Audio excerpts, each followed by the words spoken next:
A lot of companies dying, literally like flies, they're going to disappear.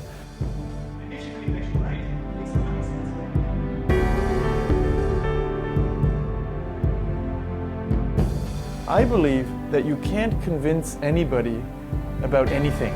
It's just impossible. In particular, when they have a belief system that is based on something that made them very successful. Guess what? That's the world they see. The only thing you can do is you can use customers to show that the world has changed.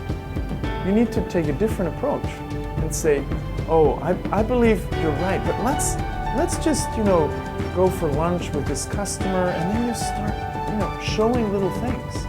Showing that the world has changed through facts, through evidence. Not by trying to convince somebody. Find ways to help them learn on their own. So you're becoming a facilitator, not somebody who's arguing that the world has to change.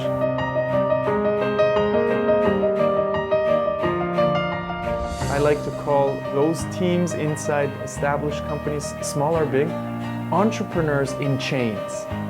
Because in addition to trying to build a company, they have to fight the antibodies of the existing company. Guess what? That makes something a lot harder that's already hard. Entrepreneurship, by definition is bottom up. It's a small team, it's one person or focusing on what matters to customers, and they're trying to create something. So innovation, entrepreneurship, intrapreneurship by definition is bottom up. The problem is just that in existing established companies that have some form of success, without the top down, the people who are trying out new things will always run into a wall, okay? So what are they gonna do? They're gonna try once, they're gonna try twice, and if they can't break through that wall, guess what? They're gonna leave and create their own company.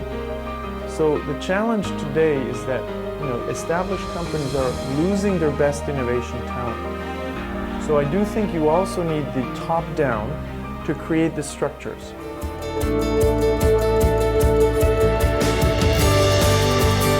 We sometimes like to say, yes, but these old people from the past, they don't know, and well, they know very well what worked, and they're still running a business that hopefully still has, successful parts, and they should continue that.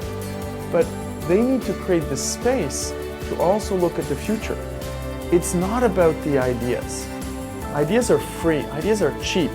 They can come from younger people, from older people, from experienced people, from less experienced people. The ideas are there. We don't have that space today where ideas can grow and where we can experiment to figure out the right value propositions and business models. So the young people also need to admit that they cannot invent the future without the resources in terms of time, money, and brand. So the challenge that we have today is to create this partnership where we can work together, right? It's not either the past or the future, it's both.